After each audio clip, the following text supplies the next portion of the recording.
चार धामों में से एक जगन्नाथपुरी का मंदिर रहस्यों का खजाना है। क्या यह संभव है कि जो मंदिर समुद्र तट पर स्थित हो उसके अंदर समुद्र की आवाज नहीं आए? क्या यह भी संभव है कि जैसे ही मंदिर परिसर से एक कदम बाहर निकालेंगे वैसे ही समुद्र की लहरें आपके कान में गूंजने लगेगी?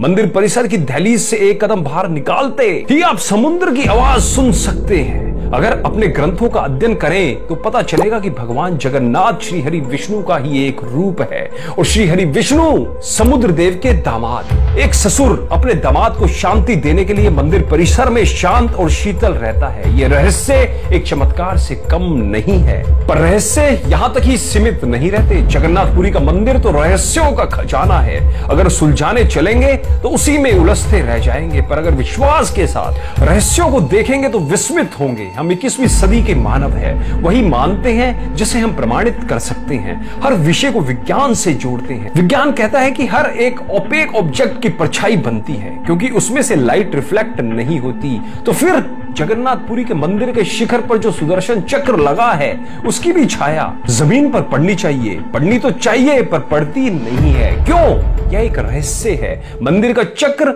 इस तरह से बना है कि किसी भी दिशा से उसकी तरफ देखिए तो ऐसा लगेगा कि उसका मुंह आपकी ही तरफ है। दोस्तों, जगन्नाथपुरी का मंदिर विज्ञान के नियमों को पूरी चुनौती देता है। कहीं लॉ ऑफ रिफ्लेक्शन को चुनौती देता है तो कहीं लॉ ऑफ मोशन को।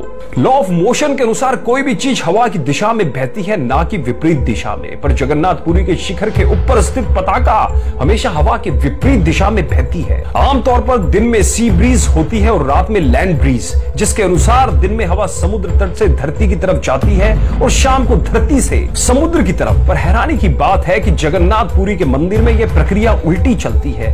और तो और एक हैरानी की बात यह भी है कि मंदिर के शिखर पर कोई भी पक्षी कभी भी नहीं बैठता है। जगन्नाथपुरी मंदिर में रोज लगभग 10 से 20 हजार लोग दर्शन करने आते हैं। दर्शनार्थी चाहे कितने भी हो, पर जब तक मंदिर के पट खुले रहते हैं तब तक वहां बनने वाला प्रसाद कभी कम नहीं पड़ता। पर जैसे ही पट बंद होते हैं वैसे ही प्रसाद खत्म हो जाता है। और भी रोचक तथ्य है प्रसाद के बारे में। प्रसाद 7 मिट्टी के बर्तनों में पकता है। ये 7 बर्तन एक के ऊपर एक रखे जाते हैं। पर चौंकाने वाली बात यह है कि प्रसाद सबसे पहले सबसे ऊपर के बर्तन यानी 7वें बर्तन पर पकता है, फिर 6वें और फिर नीचे के बर्तनों का, जबकि आग सबसे नीचे यानी पहले बर्तन के नीचे जल रही होती है। जगन्नाथपुरी के मंदिर की सबसे विश्वसनीय बात यह है कि यह मंदिर जागृत मंदिरों में से एक है। यहाँ भगवान जगन्नाथ की काठ की मूर्ति में ब्रह्म पदार्थ है। क्या है यह ब्रह्म पदार्थ? ऐसी आस्था है कि यह ब्रह्म पदार्थ में स्वयं भगवान जगन्नाथ का वास है।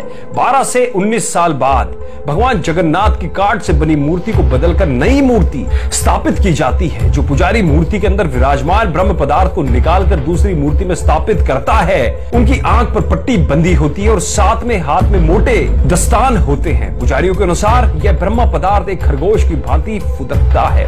ऐसी मान्यता है कि जो कोई भी इस ब्रह्म पदार्थ को देख लेगा या छू लेगा वो या तो अंधा हो जाएगा या उसके शरीर के चिथड़े उड़ जाएंगे। एक और खास बात, हर मूर्ति हूबहू पिछली मूर्ति की तरह बनी होती है। कहीं भी कोई भी बदलाव नहीं होता। जिस दिन मूर्ति बदली जाती है उस दिन पूरी की लाइट कट की जाती है और मंदिर परिसर के बाहर सीआरपीएफ तैनात रहती है। मंदिर में सिर्फ वही पुजारी प्रवेश करता है जिसे ब्रह्म पदार्थ नई मूर्ति में स्थापित करना है। आस्था और श्रद्धा का यह एक ऐसा भव्य संगम है जो विश्व में कहीं और देखने को नहीं मिलता। यह सत्य है कि विज्ञान के पास हर चीज का जवाब नहीं है, लेकिन यह भी सत्य है कि जिसका जवाब नहीं है उसे असत्य मान लिया जाए।